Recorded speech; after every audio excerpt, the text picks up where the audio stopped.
Right, g'day guys. So we're coming in from inside the boat. This is the end of the video. So coming in right from the end of the works. So stringers in and glass the whole way. So really happy with how they've come out. I had the peel ply on them and I just took that off and gave it a quick sand just to get rid of any kind of dags or any kind of spots like that can catch me as I'm working. Didn't really need much of a touch up at all. But this video, I've taken it from the stringers tabbed in with a very simple amount of glass just to hold them in place. I kicked it off with grinding out this Keel, the Keel stringer or the planing plank, which was a nightmare. So there's a few learnings from doing that. So chisel bits on a hammer drill are a godsend. So I got that out, glassed up the stringers. Now I'm doing this solo. So it's bloody tough as someone doing it solo, where normally if you've got two people, I can be doing a laminate while someone else is getting more resin and all that kind of stuff. Doing it solo, you've got to do it all. If you run out, if there's no one to roll out while you're mixing resin, so time's not on your side. So anyway, I did it a little bit differently. So I'll explain now, and then I'm just going to let the camera roll when we roll through it.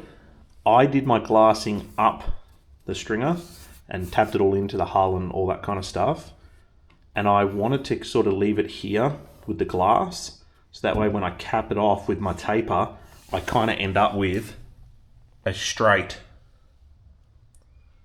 layup. Whereas if I had gone all the way up, then when I cap it off, I'm making it really fat and I'd end up with a piece like this. If there's so many different ways to do stringers, what you can do is you can lay your glass up, come up, go all the way around, down and back around. Now, that's all good as far as I'm concerned if you've got multiple people to help. I don't. So I'm mostly, 95% of the work I've done on this boat, I've done it solo. It's bloody tough to do all that and not stuff it up. So what I wanted to do was instead work lengthways in the boat, do full length rollouts and do laminates and stop where I need to stop and all that kind of stuff, and just build up glass from there. So anyway, we're in. Next video will be transom and thwart ships, so I'm going to be kicking that off shortly. But this is about 3 weeks worth of work. I'm going to speed this footage up to about 3,000%, which means that for every minute that you watch, it's about 30 minutes worth of work. And it's just one of those things, it takes a long bloody time to do it. So if you are contemplating a boat rebuild, be prepared to invest some time in it. So the other caveat here is I'm not a professional boat builder. I'm just a bloke who's having a crack at it. I wouldn't necessarily take absolutely everything that I do as gospel, because again, I'm not a professional. But having said that, I built a boat 4 or 5 years ago now. It's held up quite well. No issues whatsoever. I've taken the learnings that I've had from that one and I'm applying it to this one, and yeah, it's seemingly going okay. So anyway, enjoy the video. I'm bloody keen to know, with all that I'm going to do cuts, like big long sped up footage. This time around I might leave a little bit of the tool noise in. I find having it not present, it's a little bit disconnected to watch, but also if you just hear the of a multi-tool, I mean it's an annoying sound. So sort of torn between leaving it in. I'm also torn between putting music over it and just letting that play, or what. So I'm interested in the feedback on that one. What's more sort of relaxing to watch. So anyway, this is it. Let's go back in time. Oh, mate, you got changed. Anyway, anyone else sick of grinding? I'm absolutely sick to death of grinding. What we're doing today now. So I've ground out all the sides. I've taken off any high spots. I've ground back this transom ready for a layup. All the bits that I missed when I had the timbers across, I've hit all those. There's still a few small areas to get, but this is the main spot I want to hit now. I've got some dust up the end there to pick up. Also picked up a ventilation fan because I'm getting like chemical kind of burns under my eyes here. Nothing too major, but just it's killing me, the fiberglass resin just of a night time, and you irritate it with the dust, and then you lay up and it just fucking kills your skin. So Ducky's skincare, get a ventilation fan. So you would have seen in my last video, I don't know if I'm going to show it, but I'd wiped out the hull with acetone and then immediately started laying up, and I'm like, head down, I'm like, whoa, this acetone's nasty shit. So anyway, going to get into this. Going to try it originally with a couple of chisels and just see what I can remove nice and easy. Because if I can remove it with chisels, then what I'll do is I'll zip all the glass off on the side and then I'll just come up under it with chisels. But if that's not going to work, then we'll just trial and error it until we get it done. So let's get stuck into it.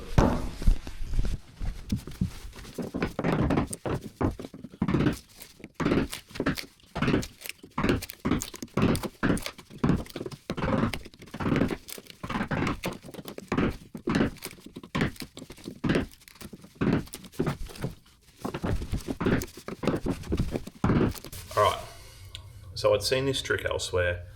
I didn't really want to use it if I didn't have to, but so that's a chisel bit for a hammer drill. So it's got a bit of a point on it, but not much. So we'll try to do this without setting any acetone on fire. There's none in the boat.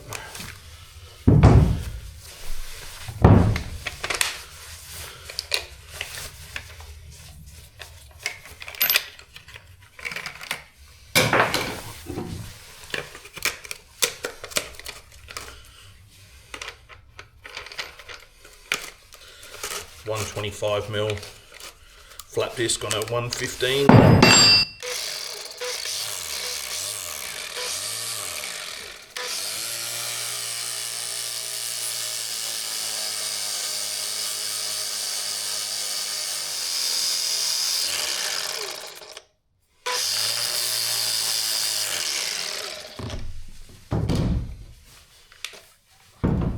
Right, so that's nice and sharp now. I've absolutely ruined the temper of it, so it'll be soft as butter, but I don't think it needs to be too hard for this. So, hammer drill. Now you want to be in hammer mode. I'll get it where I want it to be. So we'll go to hammer only mode. Where I this puppy go.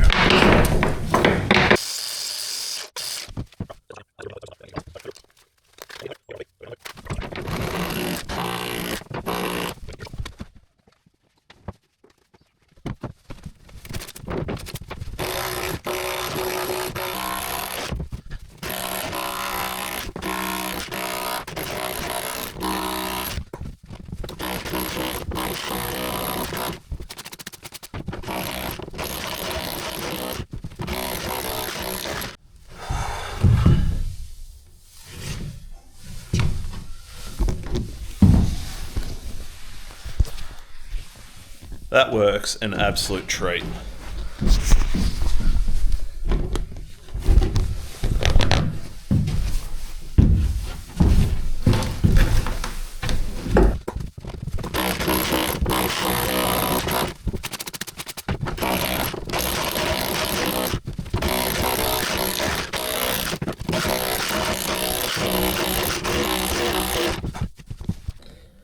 That's what it looks like. So coming down to the bare glass, a little bit of timber, I'll sand that off later.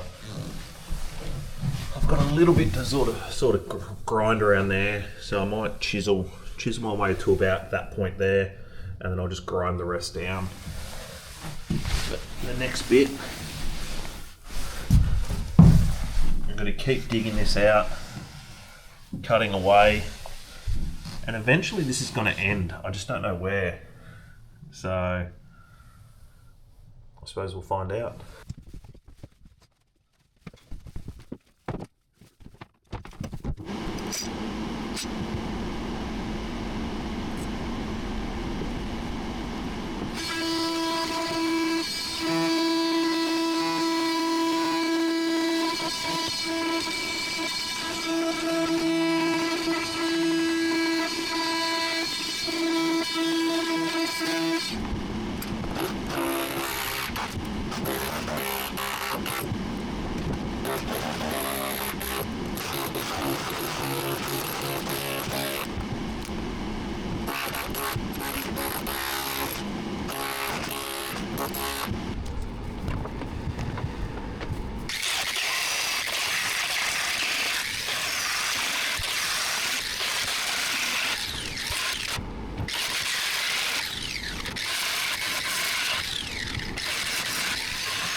All right, next day, shed looks like an absolute war zone.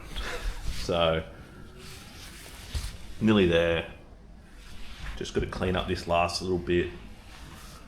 But shed is an absolute disaster. This is after leaving all the roller doors open and letting it blow out all day, all night. But so I'm going to multi-tool that out. I'm going to try and vacuum as I go on this one. I'm going to not use the 7-inch. The amount of dust that thing throws is just ridiculous. So the aim of the game today is clean as you go with the vacuum, remove it all, clean the boat up, and then finally start laying up. So let's get into it.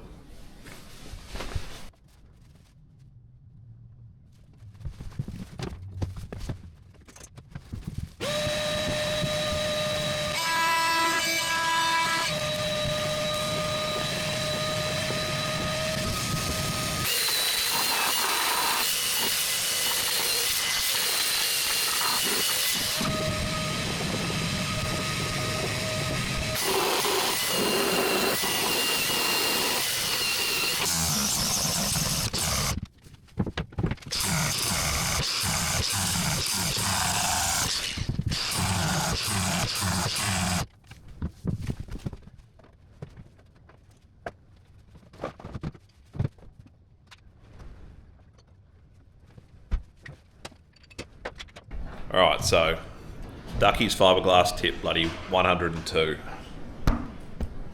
That on a hammer drill. One of the greatest things I've ever used. I thought I'd ruin the temper and it would be absolutely stuffed. It just carved through it. So for getting rid of wood, getting rid of loose, choppy and a bunch of other crap, it just smashed through it. And then don't mess around with a belt sander like I did. I've messed around for too long with it, trying to be cute, trying not to take out too much material. Mate, the 5-inch Zec disc and 7-inch Zec disc, it makes all the dust in the world. It ruins your shed. It covers your stuff in shit. but it gets material off quick. So the old Zec disc is king. Anyway, let's start glassing. So I've acetone wiped the inside bit. I'm going to chuck one layer of glass in on the keel and a little bit of bog in the corners just to get rid of any kind of lumps and bumps and all that kind of stuff. So I'll lay up one layer on the keel, let that go off, and then I'll start laying up my stringers and everything like that on both sides. So let's get into it.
So I've taken out this keel stringer, but I've decided to replace it with pure glass. So I was going to put some thermalite down there, or I was going to put some foam down there just to fill in essentially that area there, bring it up about 10 or 15 mil, just give it a nice hard riding surface.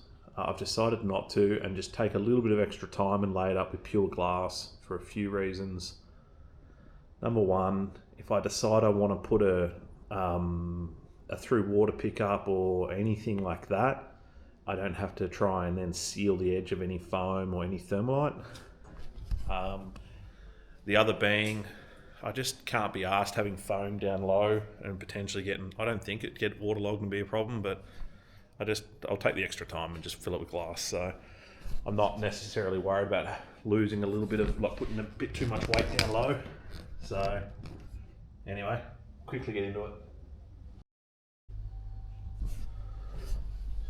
Alright, so what this stuff is here, it's double bias. So this is 600 double bias, but it's in a tape form, so it's already cut to 21.5 centimeters. So this double bias here is the full length roll, so that's just a roll that's being cut down. So it's a nice easy way to do your tab-ins and all that kind of stuff without needing to constantly cut down a full roll. And now what I'm going to do, because that's 21.5 centimeters wide, I'm going to tear off my choppy and I'm going to set it to around 250. So I've got the markings sort of there. I just want to make sure I have some overlap with choppy, so the double bias is fully encapsulated with chop strand. So nice and easy. Just get a rough straight edge. So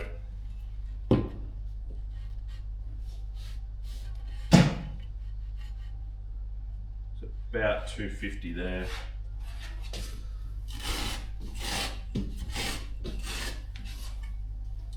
And you always want to tear your chop strand so it looks like that, because wherever you have the factory cut edge like that, you see that sharp edge on the actual glass. When you've got an edge like that that's torn, it's naturally tapered and you get a much smoother transition.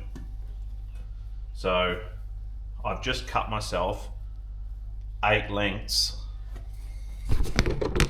I've just cut myself 8 lengths of that tape, the double bias tape, so that way I can do 2 layers on both sides of the stringers.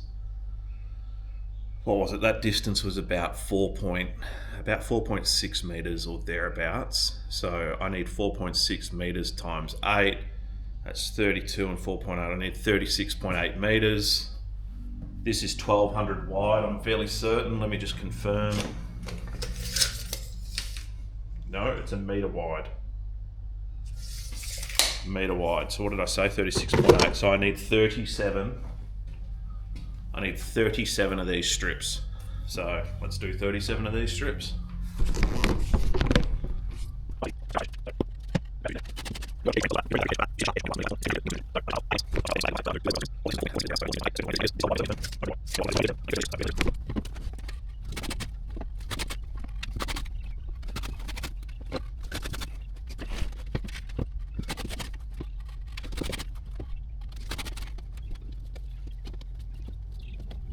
So that noise is the exhaust fan. I've just acetone wiped this right hand side here. I'm going to just do it one piece at a time. I don't want to acetone wipe here just yet because I'm going to be working there. So if that tacks up, then all my footprints and stuff are going to stick to it. So I'm going to do the outside, and then I'm going to do this outside, and then I'm going to work to the inside. So yeah, anyway, we'll get into it.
You don't want to wake up.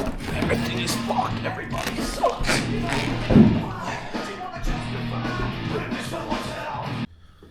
I don't want to get you guys excited, but it's grinding time. So, I was laying this up the other day, and just a couple of little high spots, just a couple of little dags of glass, just causing me dramas. So I'm just going to quickly take the top off it all. At the end over there where I got the glass sticking up a bit higher, I'm going to cut all that off. Going to clean up all these little dots and all that crap. Have a bit of a clean up in here. And I'm going to router all of this so I can actually overlap the glass across the top of the stringer. So happy days. Let's get into it.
Consider the string as capped, mate.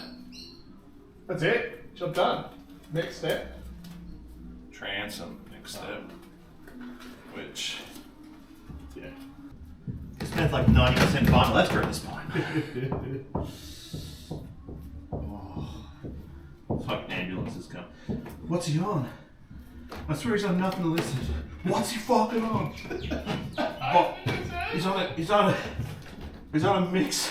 Vinyl ester and fucking acetone. Oh, yeah. They call it fruit bowling. Oh. Let's get out of here.